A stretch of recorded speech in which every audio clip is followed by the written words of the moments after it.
Você já percebeu, tarde demais, que passou a vida inteira correndo atrás de algo. E quando finalmente parou, já não tinha mais para quem voltar. Eu vou te fazer uma pergunta, e eu gostaria que você fosse sincero consigo mesmo. Se hoje fosse o último dia da sua vida, quem sentiria mais a sua falta? As pessoas que você ama ou apenas o trabalho que você deixou para trás? Eu demorei muitos anos para ter coragem de responder essa pergunta. E quando finalmente respondi, já era tarde. Se essa história tocar o seu coração em algum momento, fique comigo até o final. Às vezes, ouvir o que a gente evita pode mudar muita coisa dentro da gente. Meu nome é João, mas por muitos anos, nos Rios do Norte, me chamavam só de Seu João, o Regatão. Eu nasci em 1936, num pedaço de terra simples, onde o dia começava cedo e o futuro parecia sempre pequeno demais para quem queria mais da vida. Eu cresci vendo meu pai lutar com o pouco que tinha. Ele nunca saiu dali, nunca quis sair. Dizia que homem de verdade fincava raiz. Mas eu sempre senti que precisava ir além. Na década de 60, quando comecei nesse trabalho, os rios eram como estradas vivas.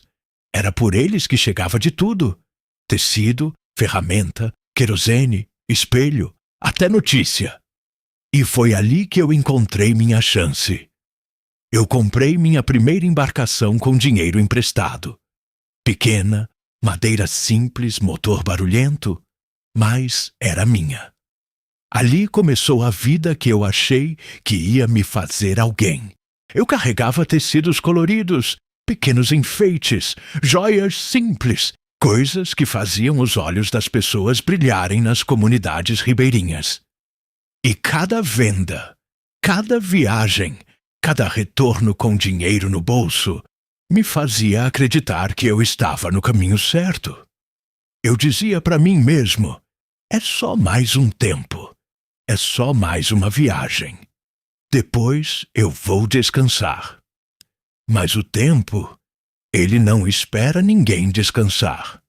Eu tinha uma casa, tinha uma mulher, tinha um filho pequeno que, no começo, corria até o cais toda vez que ouvia o barulho do meu motor chegando.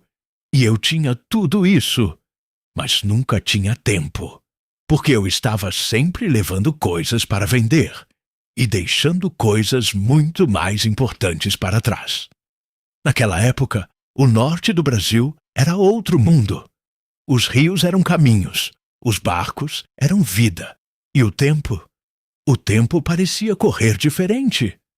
Não tinha pressa como hoje, mas também não perdoava. Eu passava dias, às vezes semanas, navegando. Saía ainda de madrugada, quando o céu começava a clarear com aquele azul meio acinzentado, e a neblina baixa cobria o rio como se fosse um segredo. O som do motor misturado com os pássaros. Aquilo virava companhia. Mas não era companhia de verdade. Era silêncio disfarçado. Eu visitava comunidades pequenas, lugares onde quase ninguém chegava. As pessoas me conheciam, me esperavam. Quando viam o barco se aproximando, já vinham sorrindo. E eu gostava daquilo. Gostava de ser esperado. Gostava de ser necessário. As mulheres escolhiam tecidos com cuidado, passavam a mão, imaginavam vestidos. Às vezes compravam um pedaço só, mas levavam com um sorriso que parecia coisa grande. Os homens conversavam comigo sobre preço, troca, às vezes até política. Naquela época, muita coisa não podia ser dita em voz alta, mas todo mundo sentia. E eu vendia bem. Voltava com dinheiro. E cada vez que voltava, achava que estava fazendo certo. Mas dentro de casa, o tempo era outro. Minha esposa, Maria, era mulher de silêncio. Não reclamava muito, nunca foi de discutir. Mas o silêncio dela dizia coisas que eu fingia não ouvir. No começo, Ela me esperava com comida quente. Depois, só deixava separado. Mais tarde, às vezes nem perguntava como foi a viagem. E eu também não contava, porque eu estava cansado. Sempre cansado. Meu filho, meu filho! Quando ele era pequeno, ele corria até mim. Pulava, abraçava, perguntava tudo. Pai, o senhor trouxe alguma coisa? E eu trazia. Sempre trazia alguma coisa. Um brinquedo simples, um doce, qualquer coisa. Achava que aquilo era presença, mas não era. Era substituição. Com o tempo, ele parou de correr até o cais. Começou a ficar mais distante. E eu dizia para mim mesmo, é fase. Mas não era. Era ausência acumulada. Só que eu não via. Ou talvez não queria ver.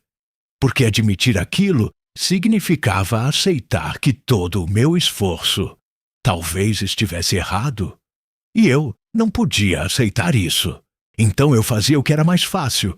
Pegava o barco. E ia embora de novo. Teve uma viagem que eu nunca esqueci. Era começo dos anos 70. Acho que 1972. O rio estava mais cheio que o normal. Tinha chovido muito naquele período. A correnteza estava mais forte, mais traiçoeira. Mas quando a gente vive disso, aprende a ignorar o risco. Ou finge que aprende. Eu saí mesmo assim. Passei dias navegando, vendendo, negociando, como sempre. Mas naquela viagem, algo estava diferente. Eu não sabia explicar o quê, mas tinha um incômodo. Como se alguma coisa estivesse me puxando de volta. Como se eu estivesse demorando demais. Mas ainda assim, continuei. Porque sempre tinha mais uma parada, mais uma venda, mais um dinheiro a ganhar. Quando finalmente voltei, já era noite. O cais estava quieto, estranho. Normalmente, mesmo tarde, sempre tinha alguém por ali. Eu amarrei o barco e desci. Caminhei até casa. E ali, na porta, eu senti, antes mesmo de ver. A casa estava silenciosa demais. Silêncio de verdade. Não aquele silêncio comum, mas um silêncio pesado. Quando entrei, Maria estava sentada, olhos vermelhos, e naquele momento eu entendi, sem ninguém precisar dizer nada. Meu filho não estava mais lá. Ele tinha ido embora. Tinha ido morar com um tio em outra cidade. E o motivo? Não foi uma briga. Não foi um acontecimento específico. Foi o tempo. Foi a soma de tudo. Foi a ausência que virou distância. E depois virou escolha. Eu sentei. E pela primeira vez, eu não sabia o que fazer. Porque dinheiro nenhum resolvia aquilo. Nenhuma viagem trazia de volta o tempo que eu não vivi. Eu passei anos levando coisas para vender. E naquele momento, eu percebi. Eu tinha deixado ir embora tudo o que realmente importava. Depois daquele dia, eu ainda fiz algumas viagens, mas já não era o mesmo. O rio, que antes parecia caminho, começou a parecer distância. Cada parada, cada venda, perdeu o sentido. Eu comecei a voltar mais rápido, a tentar ficar mais tempo em casa. Mas tem coisas que não voltam. Meu filho cresceu longe, virou homem sem mim.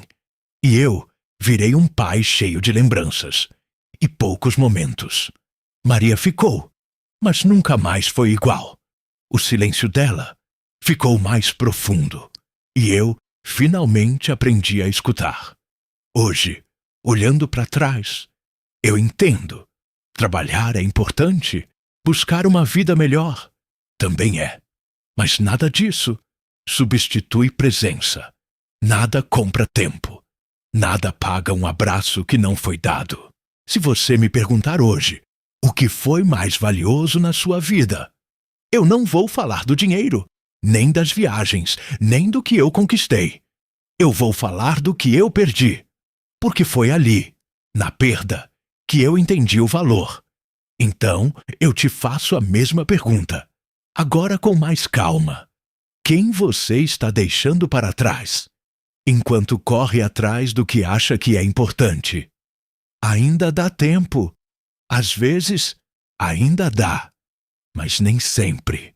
Se essa história tocou você de alguma forma, deixe um comentário contando de onde você está assistindo, ou apenas um "e", se você conhece alguém que precisa ouvir isso, compartilhe. Porque algumas histórias chegam na hora certa e podem evitar arrependimentos que duram uma vida inteira.